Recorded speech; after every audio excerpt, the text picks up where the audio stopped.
Bonjour à tous et bienvenue pour cette nouvelle vidéo tutoriel consacrée à SAP Webby. Donc c'est une vidéo pour les débutants, donc nous allons vraiment voir les bases de cet outil exceptionnel. Qu'est-ce que nous allons voir plus précisément aujourd'hui? Donc je vais vous montrer comment créer des variables et je vais également vous montrer quelques fonctions de base. Alors nous sommes actuellement, encore une fois, sur la base de données AdventureWorks, qui est donc assez propice pour ce tutoriel. Alors qu'est-ce que nous allons faire en premier? Donc vous pouvez voir que j'ai créé un nouveau document. Dans ce document, nous avons 5 variables de base, 5 données qui proviennent de la base de données, qui est l'identifiant de l'employé, son prénom, son nom de famille, ses ventes, voilà, et la date de la vente. Alors, donc, pour créer une variable, tout simplement, nous allons, dans la colonne de gauche, effectuer un clic droit sur le dossier variable. Voilà, une petite fenêtre contextuelle s'ouvre. Nous sélectionnons nouvelle variable. Voilà, nouvelle fenêtre. Ici, nous pouvons remarquer différents champs, donc classique, le nom, la description, et voilà ici la qualification. Donc, il y a 3 types de variables possibles. Des variables de dimension, ça peut être de la temporalité, des années, etc. Des indicateurs qui sont plutôt utilisés pour effectuer des calculs et une troisième qualification qui est l'information. Donc, alors, première variable que je vais vous montrer, donc je vais vous montrer comment, donc là nous avons les ventes, nous allons faire la somme de ces ventes. Donc, dans ce cas-là, nous choisissons de créer un indicateur que nous allons appeler tout simplement vente. On peut rajouter une description. On va mettre vente totale des ventes de l'employé. Voilà. Et pour cela, nous allons effectuer une formule très simple qui est la formule de somme qu'on peut retrouver soit dans le champ en bas ici, donc, qui est vraiment un assistant qui peut être vraiment très utile pour créer les différentes formules.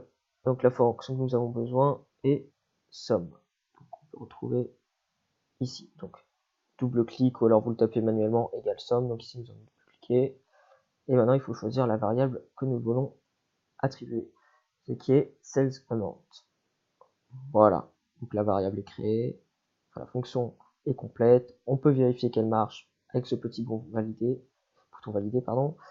La formule est correcte, parfait, ok. Voilà, donc nous pouvons la retrouver ici. Pour montrer qu'elle marche bien, donc nous allons supprimer ces colonnes, supprimer la colonne, on va y mettre les ventes. Voilà, donc voilà, elle marche très bien, c'est la somme des ventes. Bon. Autre variable que je vais vous montrer, les variables temporelles. Donc ici on a une date, alors une autre fonction très commune est la fonction année, donc qui va permettre d'extraire l'année de la date. Voilà, donc très simplement, on la nomme année, on applique la formule, on peut la trouver ici, dans date et heure, on va l'écrire année. Année de quoi? Année de order date, voilà, très bien, on vérifie qu'elle marche, qu'elle fonctionne, super, top, elle fonctionne, on valide par OK. Si ça n'a pas forcément marché, étant donné toutes les ventes, du coup on va créer un deuxième tableau pour vérifier les différentes ventes. Voilà, très bien. Et voilà, nous avons une colonne affichant l'année de la vente. De même, il existe une variable mois, tout simplement de la même manière, égale mois. On choisit order date, OK, on valide. Tout simplement, voilà, donc en un rien de temps, nous avons créé 3 variables qui sont utiles. Je vais vous montrer une dernière variable qu'on peut créer facilement et une fonction qui est très utilisée qui est la fonction nombre. Alors, Donc ça va permettre de compter le nombre de récurrences d'un élément. Ici, par exemple, nous allons connaître le nombre d'employés dans l'entreprise, en tout cas, oui, le nombre d'employés, très bien, l'entreprise. Nous choisissons indicateur, nombre d'employés, formule égale nombre. Encore une fois, nous pouvons les retrouver dans les champs. C'est plus simple à taper. Nombre de quoi? Nous choisissons ici. Vous pouvez choisir le prénom, le nom de famille. Le plus simple, c'est vraiment de choisir l'identifiant unique à chaque employé. Voilà. Nous validons. Elle marche. Et donc, ça va compter le nombre de récurrences différentes, donc les différents numéros, voir combien d'occurrences il y a. Ok, nous validons. Nous avons l'indicateur nombre d'employés. On peut mettre dans le vide. Très bien. Donc, nous pouvons constater qu'actuellement, il y a 17